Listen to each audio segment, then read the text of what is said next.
Welcome to another episode of Nuggets with Sauce, the podcast dishing up bite-sized insights you can sink your teeth into, served with a saucy take on common leadership challenges by your host, Michelle Arentz.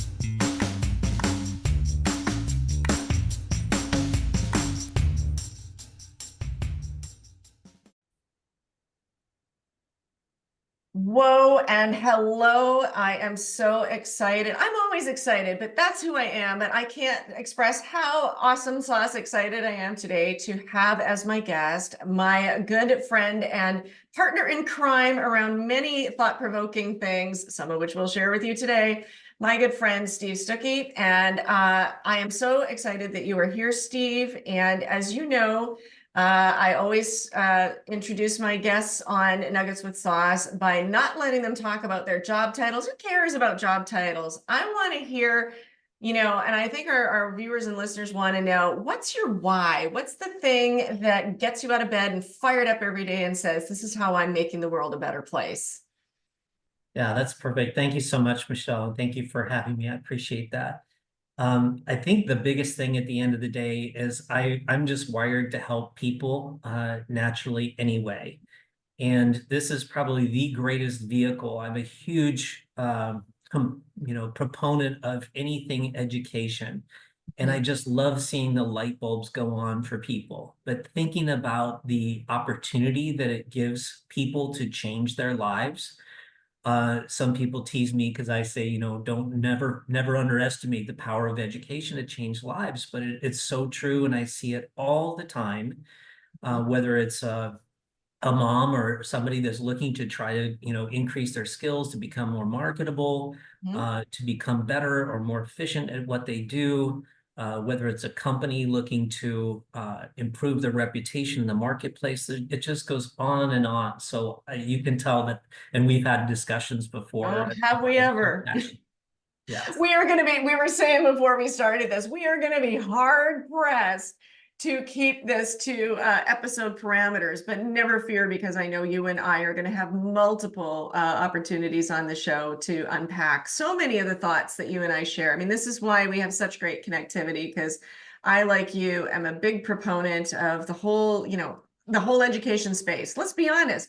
How the hell does anybody know how to get anything done without some sort of training or education? I mean, it's foundational to so much of the human experience. But I know you and I are going to unpack a very particular, nugget taste test here today. So just before we dive into that, and I know we're going to have such a great conversation, because we always want to open our minds and educate ourselves. Do you happen to have a recommended read or watch or listen for folks, something that they can educate themselves with a little more? Yes, I actually have two, and I'll go quick. Oh, you Movies, it would be, overachiever. yeah, yes. Movies, it would be Napoleon. I just saw that with my son this last Okay. week, and we happened to love those in the theater, and The new it's Ridley really Scott well. one? Yeah. What's that? Okay. The new Ridley Scott movie with Napoleon? Okay. Yes, with Not to be Joaquin confused with Phoenix. Napoleon Dynamite. That's a very different film. Yes, and I love that one too, but for very different reasons, right? Got it. So, but the other book that is maybe more scholarly that I just went through is Matrix Mapping. Oh, And I did that as part of my, I serve on a board for nonprofit association. But the whole concept of going through that book and really being able to separate out different pieces of business from the lens of a nonprofit and really how to manage the business and help make decisions. wow. What I found fascinating about it was just that it allowed me to open up my mind for other problem solving solutions. So matrix mapping, quick read, but just I thought it was brilliant. So Love that. Excellent recommendations. Thank you. And of course, always the educator, the overachiever who wants to share a little extra, but I love it. I love it. So that's a BOGO right there. We just got to buy one, get one from you, Steve. Fantastic. Yeah. Well, let's unpack this a little further, because you and I have had several conversations, long-winded, wonderful conversations with each other in this space. But I think, for folks who are tuning into this, I want to, I think, take us down a particular slice of the learning and education space that I know you and I both feel very strongly about, which is tying it into something that I think a lot of people are buzzing about, not necessarily knowing what to do about, in that world of business culture.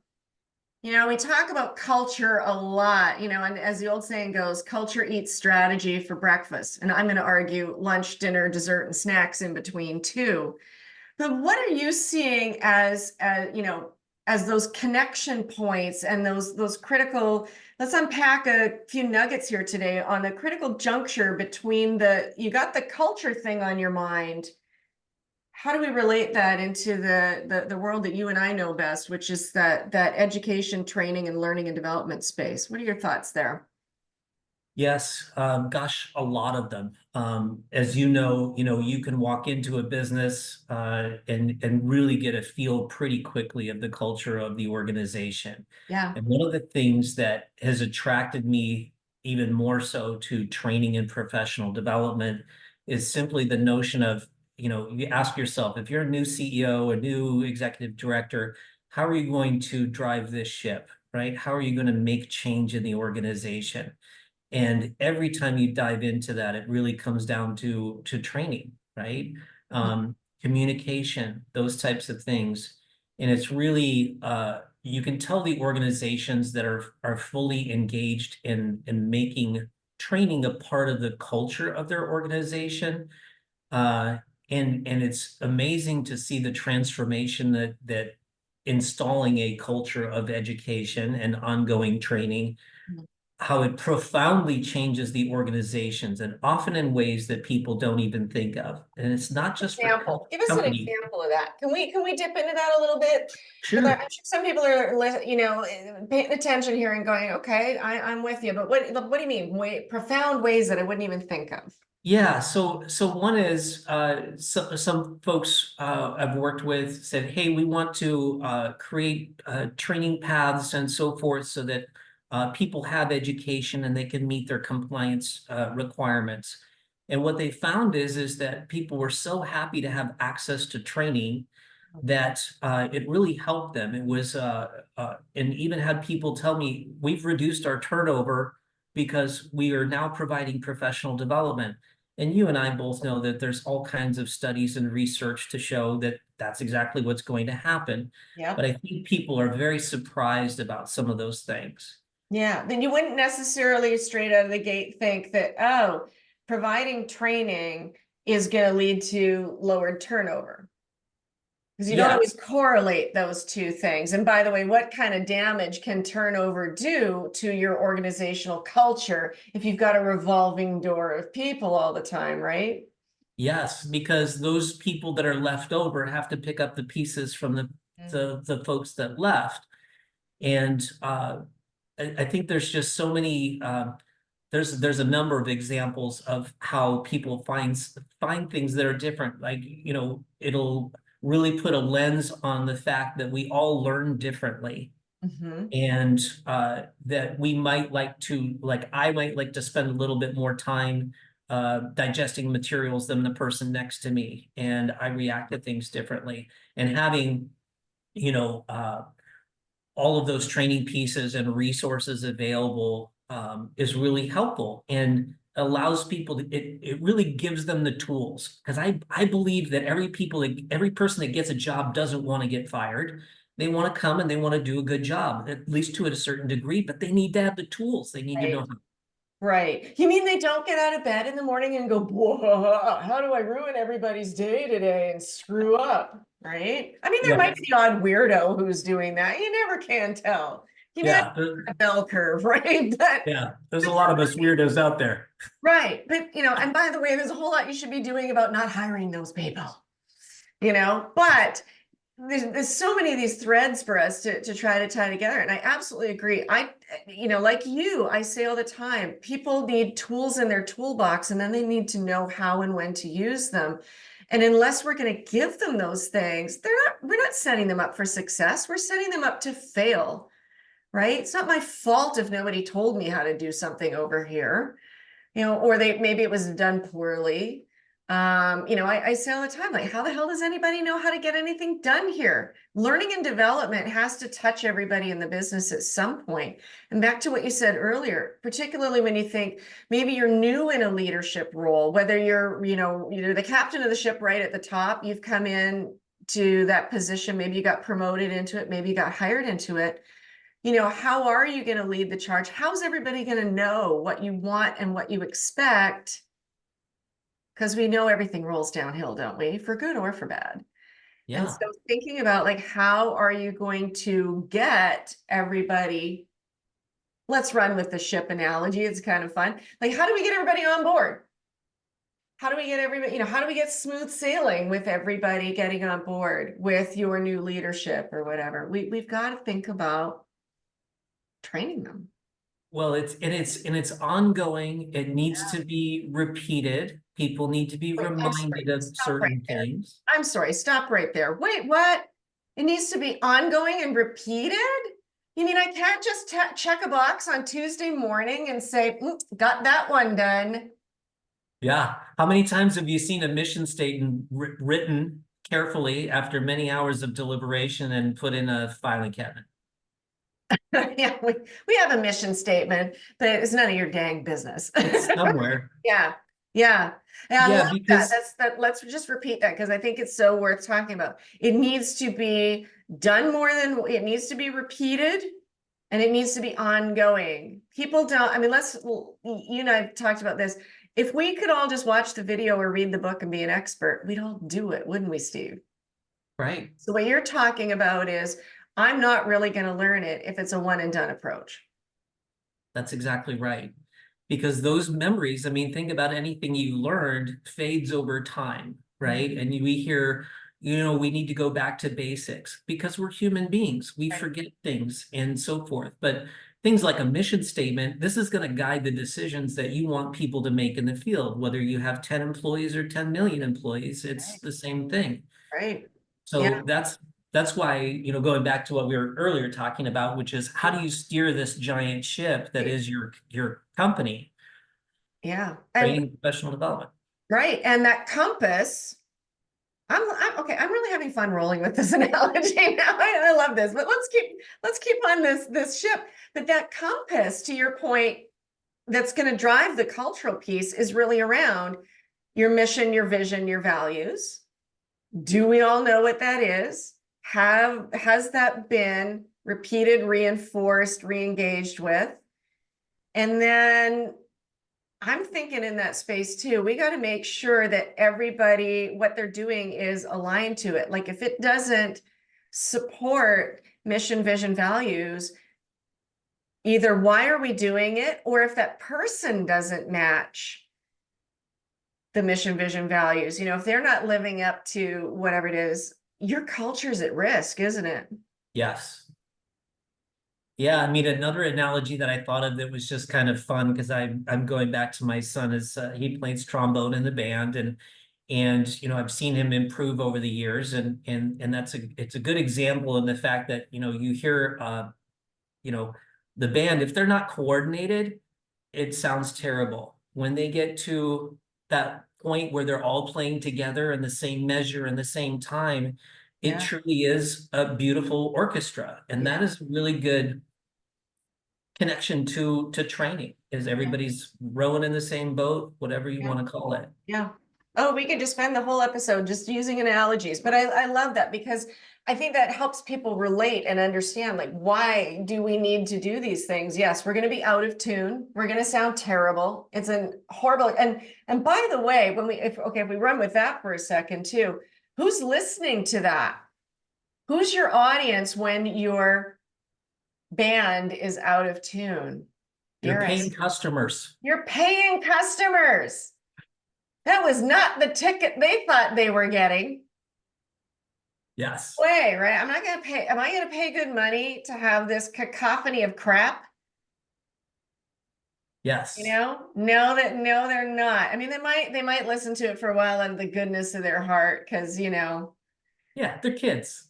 they're, whatever. But there's going to come a point at which I did not pay good money to sit here and have to listen to noise or whatever it is.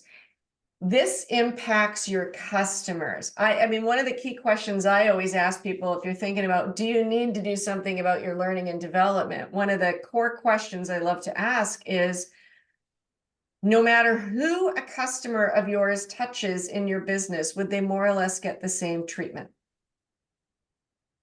I love that. If it's all, if you don't get consistent, proper, good customer treatment, no matter who it is, that's a cultural problem as well as a learning and development problem. Everybody should know what it means to treat your customers right and how to do it.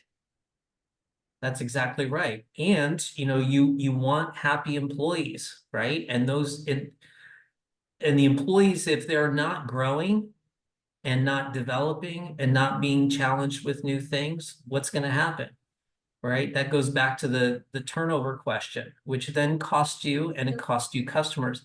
And I think this just goes, Michelle, to our previous conversations talking about how important is this? Another question I'm asked is, well, or I would ask is, do you want to be profitable? At the end of the day, revenue minus expenses equals profit, right? Right. And I think too often, training, and maybe this is from yesteryear, but training and professional development is almost like a yellow line, meaning that some executives are like, well, we've got to cut back. We really should cut back on training and professional development. Well, I would argue that it's the opposite.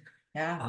Because we had a lot of organizations that were in that situation with COVID, right? So they Yeah. came out of COVID and a lot of them leaned into training because they had to do remote and so forth. But I was thinking that maybe folks would throttle back after COVID. No, it was people definitely doubled down and realized that, hey, this is critical for us to have ongoing communication and training Yeah. and professional development and develop our people, because how difficult is it to replace a person, but how difficult is it to replace a more senior person that is, doing maybe the work of Right. one and a half or two or five people? Right. What if you lose that person? Yeah, absolutely. And you know the old adage in our industry as well, which says, if you think it's expensive to train somebody and have them quit, what is it costing you to not train somebody and have them stay? Yes. I Right? think that comes out of the whole idea, because I've had people say, well, what if I train them and they wind up going working for somebody else? Mhm. And then I will ask them, well, what if you don't train them and they stay? Yeah, back to culture. And then what kind of culture have you got? Do you have a culture of top performers? Because by the way, top performers in this, we still have a challenging labor market. We still have a fight for talent. Talent is still looking for the better opportunities. And as much as you can't afford to lose your good customers, probably to a certain degree, you can't afford to lose any customers, but you certainly don't want to lose your best customers. You don't want to lose your best people. Right. You can't afford to have top talent jump and ship. Okay, I'm back to that one again. Sorry, I just had to throw it in there. But you really don't. You can't afford that, because all that knowledge, all that skill, all that experience, possibly all that connectivity to your actual customers is going out the door. It's expensive to bring somebody else in and replace them. And as you said, it's hard on the people left behind. This is demoralizing. It's exhausting. I mean, we've heard a lot of things in the last year about burnout, mental health concerns. Where is some of that coming from? Well, ultimately, all of it comes from the cultural aspects of things. We've either got too much churn and burn, or we've got too many people who don't know how to do their job effectively. And it's very exhausting to either not know how to do your own job well, no tools in my toolbox. I have to sit next to somebody who's a jackass who doesn't know what they're doing because they don't have tools in their toolbox. Or maybe they are just a tool. I don't know. Leaders don't know what they're doing. I don't have a lot of faith in them. Yeah, I'm pulling a paycheck, but that's as good as she gets. And that's rot from the inside. That's no outside forces hitting your organization, dear leader. Yes. That's the internal angst. Yeah. And that's, I think, the challenge that we talk about sometimes is we see that because we're living and breathing this every day. Yeah. And it's frustrating because without a tremendous amount of effort, you can move the dial Yeah. profoundly Yeah. in a short period of time. Yeah. And employees are happier. obviously, if you can move the needle on turnover, there's that. And then you also just mentioned this notion of developing your future leaders. If you're looking to scale and grow and so forth, the old method of saying, I'm going to take my top performers and just promote them into leadership, Oh, no, don't do it. don't. No, no, but there's no strategy behind that either, is there? I think smart leaders, and I think this could be this will have to be a whole other episode between the two of us, but the whole idea of, promotion is punishment. Yeah, but we need to be more strategic about these things. And it's always that alignment between, like, who are your people and what do you need them to be able to do? And who they are and what they do drives your business forward. And again, makes that culture, are they the right fit for being here? Are they the right people? Are they on board with what we're doing? And it's so worthwhile. I mean, the things that you and I have talked about that you're just a pro at is evaluating people and who they are and where they're at and where they're coming from, because we're all wired differently. Yeah. And you gave me that beautiful report showing, how you and I interact with one another. That's another important piece of this whole process is Yeah. understanding who they are, recognizing that people are different. Doesn't mean it's bad or indifferent or anything else. It's just knowing that information Right. to be as efficient as possible and so Right. well worth the investment of time. Yeah. Energy. Well, I think that's what I'm sure see this too. I sometimes feel it's in the sense of, like, I make a lot of dangerous assumptions. I know I personally make a lot of dangerous assumptions. But thinking that, like, oh, well, of course we're all human beings, so we naturally all understand each other because we're human beings, that somehow we're supposed to come plug and play and pre-programmed to know these things. And so we assume that we know ourselves. We don't. We assume that we can read the room or understand others, and to varying degrees people can do that. There's no doubt some of us are better at it than others. But there's so many different nuances and skill sets and things, even in the sense of just understanding for oneself, oh, who am I? What am I about? What am I bringing to the table? What do I want to bring to the table? We're back again. You and I are going to go in circles around this, but it has to, because we circle back to the idea of, I don't know who I am as a leader. Maybe I've never been given that tool. I don't really understand. I never really thought, why am I the way that I am? I don't understand my people. I just know they're frustrating the crap out of me because I'm trying to get stuff done with them. And I don't understand why they don't just buck up and do it. Why don't they listen? Why? Yeah, you're not listening. And table banging noises. And you're not only are you not listening, and how stupid are you? How do you not know how to do this thing? And oh, you just wasted time. And why am I explaining this to you again? Oh, forget it. And then we know where this goes. I'll just do it myself. Yeah. And then you're not leading anymore. You're not being a good leader. You're not being a good manager. You are going to be good at, piling on your own plate.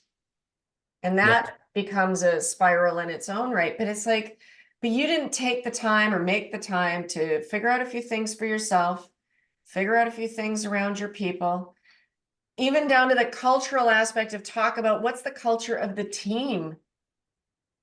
Yeah. There's a company culture writ large, and that we've all seen this, the IT department is definitely different than the finance group around here. And do you want me to start talking about the marketing team? But we see this, right? And we see where, like, some people are like, man, I want to be on that marketing team. What are they doing? They are so cool together. Like, that sounds like a great, and where more often than not, Steve, would you say that feel of, like, this department's really got their stuff together in this department? You said at the beginning of our conversation, you walk into an organization and you can quickly suss out what's going on with the culture. Right. Where's that coming from, and what are those cues? Yeah, I mean, it's all that interaction from the leader, and it's interesting to just think that's a whole other episode, right? Is talking about Yes, the it is. leaders' development, how they're wired, what skills do they need, their servant leadership, and what's going to be effective for your organization. But man, you can certainly tell when you walk into a department that's a well-oiled machine People know what they need to do. They have the tools. Mhm.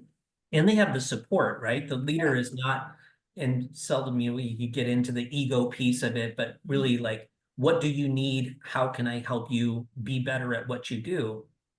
Mhm. There's just so many pieces to that. Right. And usually those leaders are people who are open to like, hey, I want you to learn how to do something. I'm invested in you. We're back to that idea of investing in your people. Hey, I want to give you the time and the opportunity to know how to do this. I'm going to explain it to you. I'm going to let you sit in and listen and watch and learn. Maybe I'm going to find you a mentor. I'm going to buddy you up with somebody. I'm going to make the time to sit down and, answer your questions. All those things, by the way, are learning things. I mean, it's Yeah. funny, learning's all around us all the time, but we somehow think it's this thing over here that happens on a Thursday, you know? Yeah. Well, and I think that maybe some executives also look at that because they look at the training that they've been exposed to, and it's the got to take my non-harassment every year, bloodborne pathogens or whatever those basic things are. And Boring. sometimes I think that that's what they think the training is. Right, That's not what we're talking about. right, That's compliance training at the very base level and needs to be done. But this is really truly developing people, right. and that's again what I love so much about this world that we live in is you're making them a better and giving them more tools and helping them achieve their dreams. I mean, what could be better? Not much. And I think you touched on something that I think is really important to recognize. Okay, by the way, I figure we've got a good 5 or 6 future episodes coming just out of what we talked about. Nuggets, we need the entire roast buffet to Yes. cover everything we want to talk about. But I want to step back for just a sec, and I want to take an extra bite out of that nugget that you just shared, because you mentioned compliance versus culture, right? The idea of, well, this is compliance training. And I think you've touched on two really important things that I think leaders need to be thinking about is one, whatever dynamic, if you got any learning or any training, what was that versus what's needed now? Like, when was the last time you got trained on anything? And what was that experience for starters? And then secondly, there's a big difference between compliance and culture, even in the training world. Mhm. Right? Because if we're going to Yes. sit there and say, well, as you mentioned, I got to do the anti-harassment thing. Well, right, because I don't want to get my wrist slapped and it's, check that box.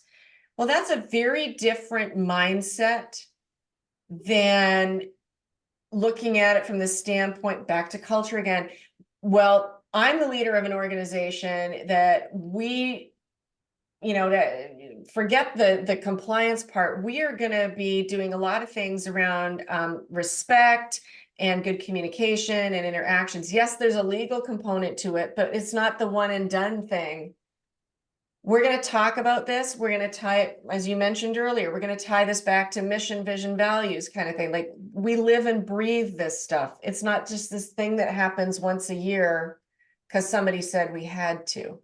I, as your leader, want to make sure that this is on our agenda, Mhm. that we're talking about it.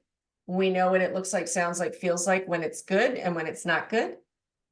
We have tools in our toolbox to know what to do with it if it happens. Super different outcome, and as you've said before, you want to move the dial. What's going to move the dial more?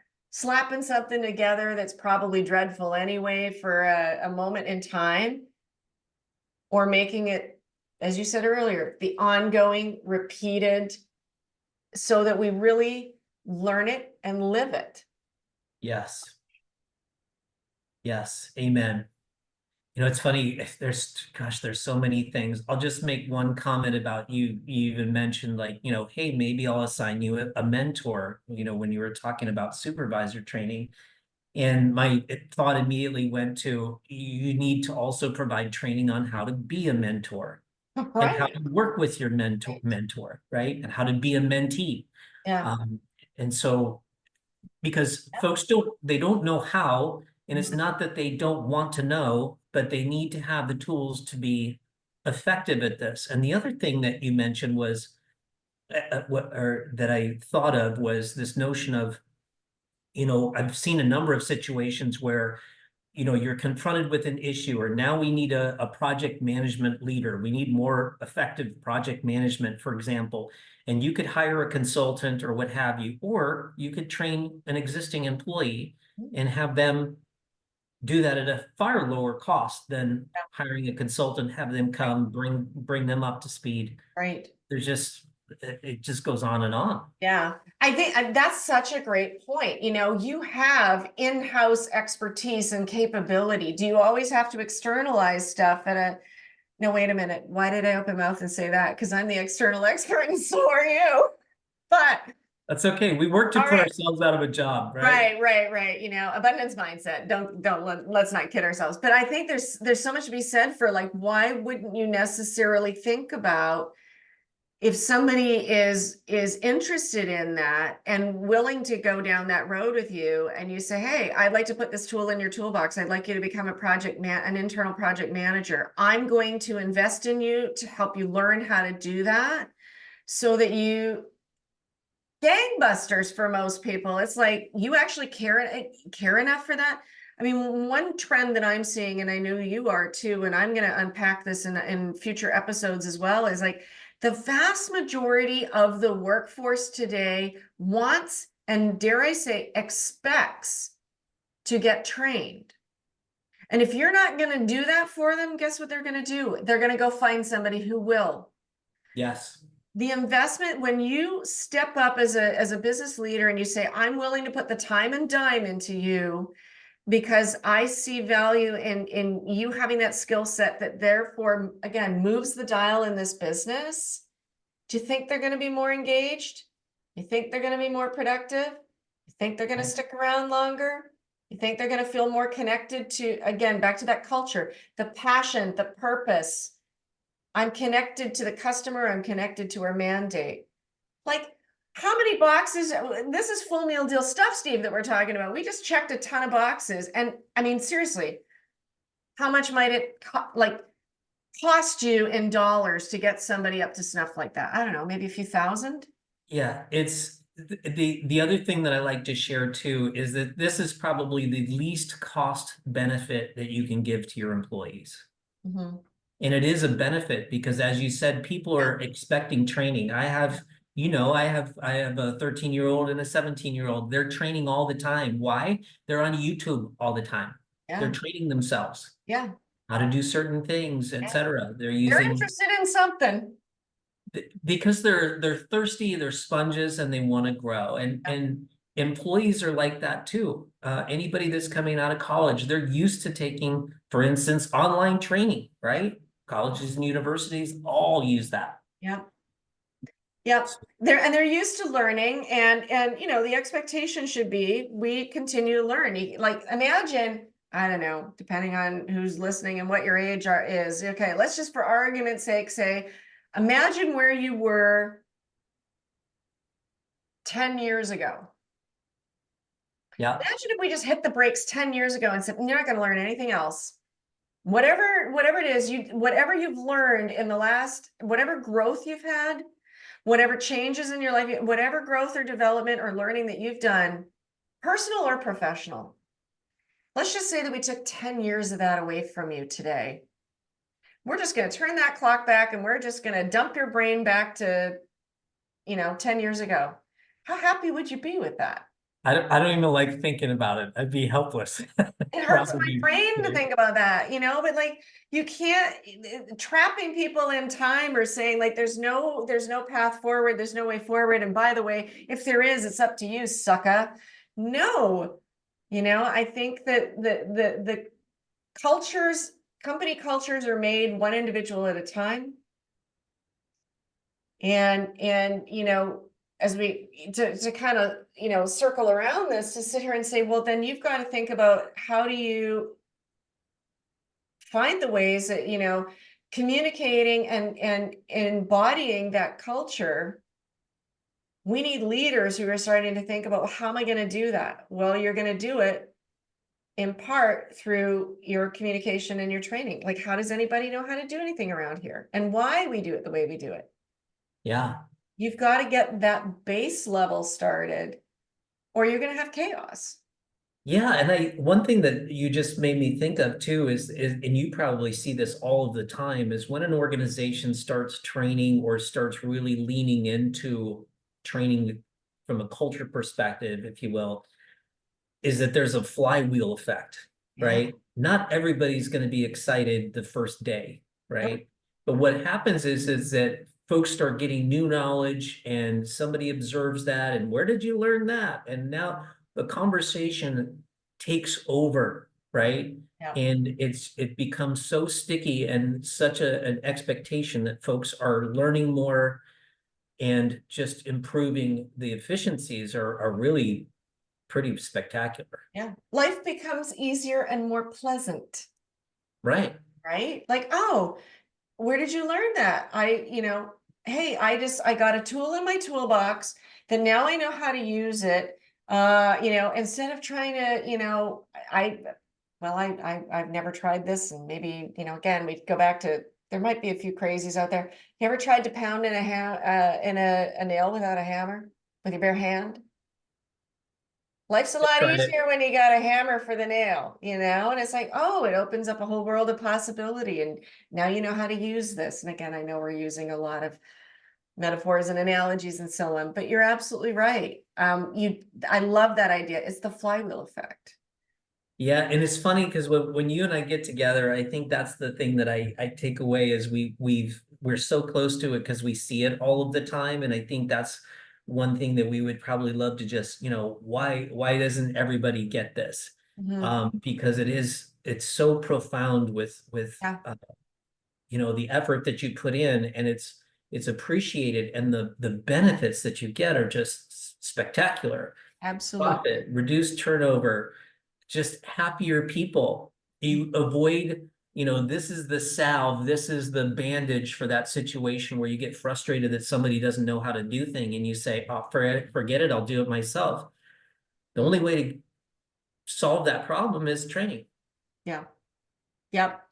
Oh, I am so on board with this. We are going to have about 56 more episodes to go because I think, but I think this is a worthy start to this conversation. I think it is the missing puzzle piece that can be the biggest differentiator in business right now is, doing things in the space of saying, hey, we've pushed this off and pushed this off, and we wonder why people aren't, being as successful or doing what they need to do. Well, what haven't we been looking at lately? We've looked at all kinds of line items for all kinds of other things, and it's still not moving the dial. Well, here's your missing puzzle piece. So you and I are going to have some future conversations and dig even deeper into this, but I absolutely love, Steve, what you have shared today, because I think it does open that door to say, hey, start thinking about this, folks. You're in a leadership position. What kind of culture do you have? What kind of culture do you want to have? If you have any gaps to fill, trust us. We know what we're talking about when we tell you, start looking at and thinking about what are you doing with the learning and development piece, because you start plugging that into the mix, you are going to have tremendous outcomes, and it's going to be a big differentiator compared to so many company leaders who don't think about this. Exactly. What is your competition doing today? Awesome. I'm afraid we're going to have to leave it at that, but I have loved this conversation. Thank you so much for joining me on Nuggets today, Steve, and we are going to get together soon and have another one. That sounds great. Thank you, Michelle. Appreciate it. Thanks. Thanks for joining this episode of Nuggets with Sauce. I hope we fed your appetite for insights and information on how to improve your business. Be sure to like and subscribe so you never go hungry for more thought leadership.